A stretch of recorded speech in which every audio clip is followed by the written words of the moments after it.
Alright, welcome to episode 43 of What If Civilization Started Over. So, in the last episode, I made sure not to remember anything I did in that episode for this one. Sweden attacked the Icelandic country, which has now moved its capital over to southern Greenland. They've also taken over eastern Greenland, what the Swedish have. We saw the Finnish country expand eastwards. We also have Danish political parties and a possible war that may or may not happen in today's episode in the Polish Empire area. Spain declared war on the Moroccan country. The Irish and the British both fought the Scottish country, who's now gone. And there was another war that happened, but I forgot what it was. So you can find out yourselves, guys, I guess. Anyway, in today's episode, we're going to do a possible potential war in Poland. So let's get over doing that. Because it's finally come to the time when they agreed they would have this war. It is a scheduled war, which is a strange sort of idea, but it's probably happened in history before. They were like, right, so we agreed to all these terms and things, so like if anyone attacks us during the war, we must defend each other, like the normal thing, and then if that was to happen, we'd probably reschedule it to a time later, depending on how many resources were lost. Once this new Polish state has been created, we've all got to work together really well and be great friends. That's just something we agreed on. And yeah, just try and make a really cohesive and powerful Polish empire, just like the one of old. That's really what they're looking for. So, how well will they do? They have a while to prepare their military, their economy, their people, probably lots of military training, and prepare their strategies. So we're going to have a quick look at those. If we look at the power of these three countries, there's a lot of cities on this map, which might be slightly unrealistic. But the strongest country, of course, if we look at the power rankings, which is this layer, we can see that the strongest is, of course, Spain, still. And Spain got promoted because they attacked Morocco. Then it's Turkey in second, southern India is in third, Korea is in fourth, Bengal is in fifth, sixth is the Orange Chinese country, Mesopotamia has fallen all the way to seventh, Indigo country is in 8th, 9th is Finland, and 10th is Eastern Germany, kind of due to their colony, and they've got good land. Good for agriculture and good for ores and stuff. And we're probably approaching the Industrial Revolution. That's going to happen very soon. I somehow got rid of I had to redraw the power rankings there, and I got rid of the date. So I might need to reintroduce that.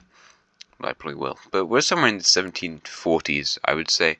Maybe 1750s, but yeah, we'll see who develops the Industrial Revolution stuff and what happens to that. Anyway, Eastern Germany's plan is to invade. Well, what they think will happen is that this country, they're the weakest here, Poland's the second strongest, and they think these guys are going to have to defend a lot from the Polish, so they're going to put all the forces over here. They don't want to worry about this guy though, and Poland's going to have to fight against these forces in case of invasion, and they should be able to invade into the north here. If Poland moves into this country, then they go straight into this very undefended and unpopulated area here, just to pressure and scare this country, because the main bit of their economy is kind of along this belt and this triangle bit. So, yeah, just keep fighting and hope to capitulate the Slovak country.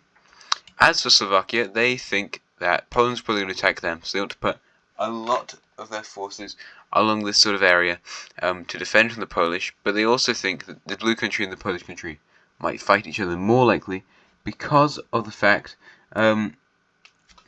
that they are both the strongest ones and they believe the other one's going to be their biggest rival. So it's really confusing. Sorry. But yeah, they're willing to lose all this stuff. They've basically moved a lot of people from this area and their important industrial stuff. Not really here yet, but oh well. The Polish believe that the blue team is going to just move into this country and take over all the population and stuff they can get from here and then try and use that against them. So they think that they need to strike quite quickly into this place. And I've yapped for like 4 minutes. Let's go on with the war. How does it go?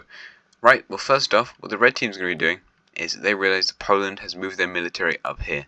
They had a huge defensive line on this point, but they're going to move that defensive line around to this area as the Polish, as they believe the Polish are going to invade very soon. The Eastern Germans will just keep their military on this sort of line. They were very spread out. However, the red team wants to get a jump on the Eastern Germans as they think the Polish are going to invade at about the same time that they will.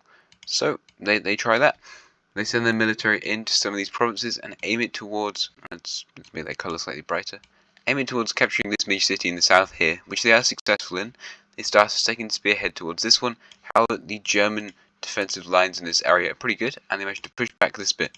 Lots of losses are incurred on the Slovak side because the Polish do not move their military like the Slovaks predicted, and although they push in pretty well at the start, the Eastern Germans send forces from the north as they realize Poland's probably just bluffing, and now they're going to invade into this country. It's all just a trick, and they do a huge counteroffensive against the Slovak nation, taking this major city, which is a pretty important one actually, and also this one down here, cutting them off as they start to get entrenched in the campaign in Slovakia, taking over this entire area. And yeah, then bad things happen to the Germans because Poland was just biding its time, and they start their own invasion into the eastern parts of the East German nation, kind of where Germany was in real life. Well, they went all the way up here, but they take over two cities in pretty quick succession. This one's a lot further away, before the Eastern Germans can send their forces down here from the southern, like Munich, Bavaria areas, and the Slovaks managed to recapture one major city around here. Just they reallocate forces to defend along this sort of area. I have to say Oder River, but they haven't quite got there yet. The Slovaks are like, maybe we need to keep pushing in, and what they're going to try and do is push for more cities. It went really well last time. Let's try it again. So they tried to push around here, and unfortunately, that's where all their defenses are. But this does mean it's good for the Polish country as they push up to this northern area. And Eastern Germany is not doing great because they are the biggest threat in this entire bit. They do, however, manage to recapture this major city from the Slovakians and build a strong offensive line against them. There's not a few people down here, but they are kind of defending this area because the more land you've got, the better.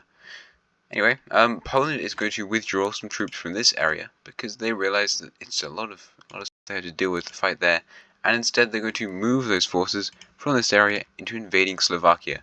The Slovaks have got a lot of their troops on this area and not a whole lot here because they thought they had a temporary truce with the Polish. That's gone. They lose two major cities very quickly. Most of the Polish military is along this area, so it kind of goes out from here.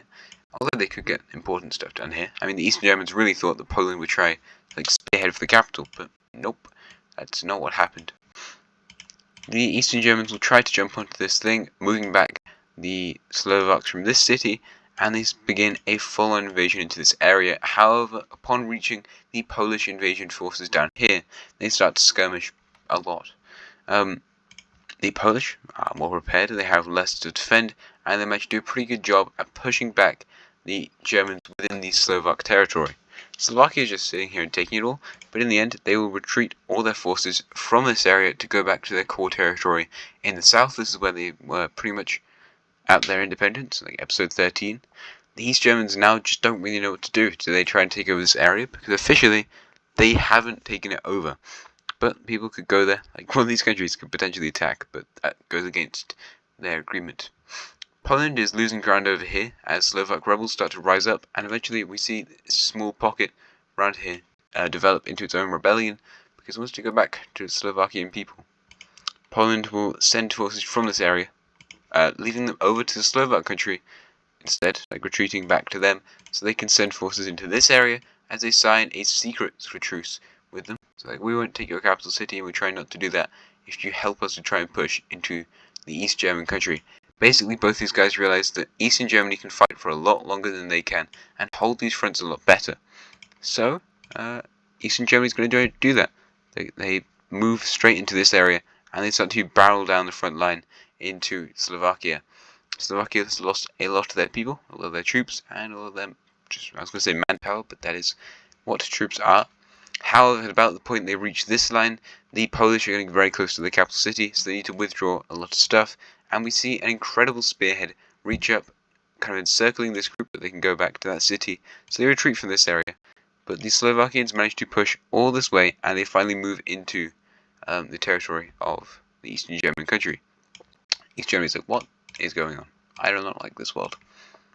Anyway, they managed to free up their capital city a little bit, but this spearhead still remains, as a bulk of the Slovak forces are in this area, and what they're going to do is just kind of spiral out and enforce this territory they've got around here, and just make a fortress around this city, which kind of already existed, but they modify it with their own Slovakian stuff, which isn't as good as their stuff, but you know, they try. The Eastern Germans are also getting a lot of supplies from America, and they also have a coastline around that goes because these guys go around Denmark, but you have this sort of frizzier bit, so you're fine in that regard. The Slovaks, they resort to guerrilla warfare now. Lots of their population got turned to doing to fighting this war.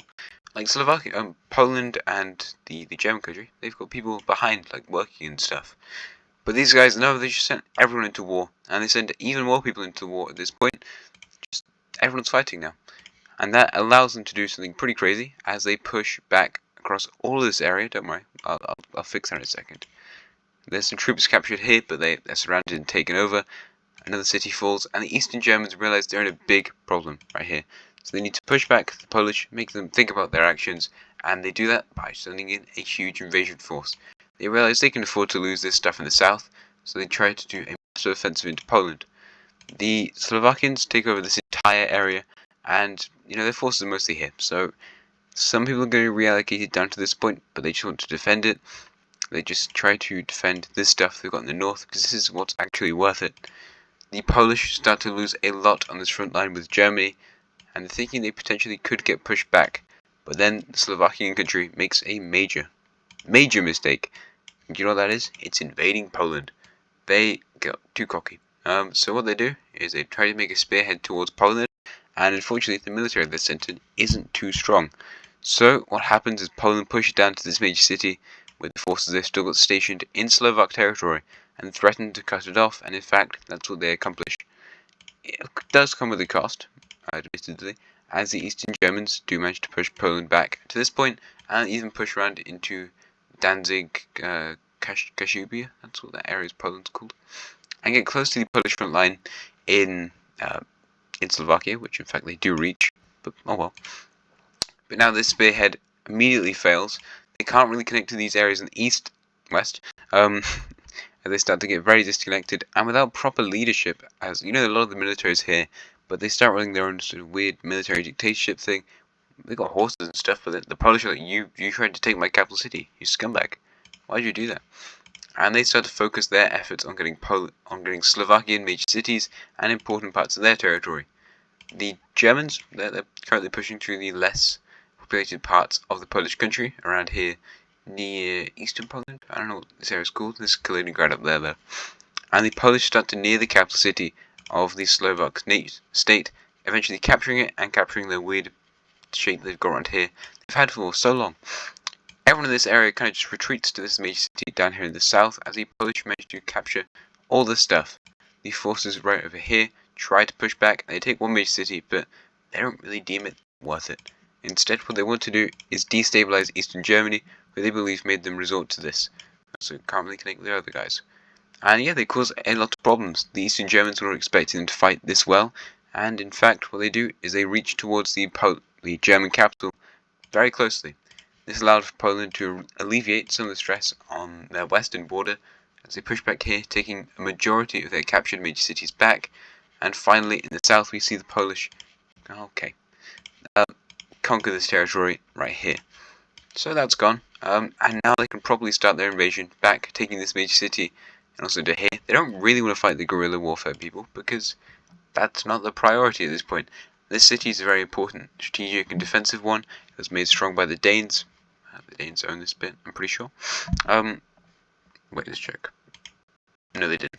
Never mind. But the Kaliningrad guys did, so that's kind of part of it. Eastern Germany has to send some forces from this defensive area, where this bit's not held very well, and that allows the Polish, or just to defend from the capital, the Polish to do what they did at the start of the war, and that is take over this entire part of their territory, which is pretty big. They move across, taking some islands around here, and working with the new sort of Slovak dictatorship thing, they backstab them. Well, yeah, they kind of do that, but don't worry, it's alright. They don't backstab the people over here, and nobody's around here. Like, quite literally nobody is. They start to push towards the German capital. The Slovaks realize that Poland's probably going to take all this northern stuff, but if they can get all this other territory and force the Polish to fight major population in the capital, it might be good for them, as they take this major city and retreat from the north, so that the Germans have less distractions. They just leave this area, and they're like, hey, you can have that back, so you can go fight the Polish. Even leaving other major cities behind, so the population can be reallocated to fighting Poland, and that's a pretty good strategy. It's just that Poland is capable of fighting some random militia people. You know, Eastern Germany's now got their own random people just fighting this front line, and they've moved their capital over here to where Hamburg is in real life. The Slovaks will try to capture more major cities here in the south. They do a reasonably okay job, but it's not that great. The Polish start a naval invasion, landing here near, I don't know what that territory is called, but they cross this bit of the water, as, you know, they didn't expect them to do that. And there's a big defensive bit set up here, and they scramble to reallocate their forces just at some other front line, but the Slovaks capture them. Slovakia now realizes that they need to get Hamburg. However, a Polish offensive into their core territory here in the south, especially towards this major city which they capture, which is the capital of the new government, that makes them kind of realize, uh-oh, things are not going too great. The Polish spread out from this newly captured land they've got, as this major city becomes the capital, and then since that's in danger, the capital instead moves over to this city, which isn't even their city, and everything's just going wrong. The Polish are dominating. They take another major city, and now it's all going wrong. The Polish capture Hamburg and the surrounding cities in that area, and get towards this city. I don't know what it's called in real life, but there's something over there, probably, I think. Eventually, the Polish will finally capitulate the Slovak state, and a horrible, brutal war will occur, as the remainder of the East German military fights on against Poland until it doesn't. Simple as that. They just sent a load of random people they had left to go fight, but in the end, Poland wins the war, which is maybe predictable that Poland would unite the Holy Polish Empire, but they have. But there's one okay, what's going on here then? There's one last thing that Poland needs to do. Why is there stuff in the ocean? Thank you. And that's go over to America, which Poland isn't very familiar with, but they'll try. Because a certain Eastern Germany had a colony over in America, but that colony was part of the deal, so what we see happening is the colony, when the Polish arrive, declaring independence. No, this is not going to be our version of the United States. They just submit, and they're like, yeah, we're part of your empire now. There you go, Poland, you have your very own new colony. So here is our Holy Polish Empire. It's kind of like German unification. What was that possible history video? Crown from the gutter or something like that. This isn't the crown from the gutter though, because Poland united much earlier, and it's a strong, stable, and very, very scary country. Poland is in fact the third strongest country in the entire world now, so they are even stronger than the Southern Indians.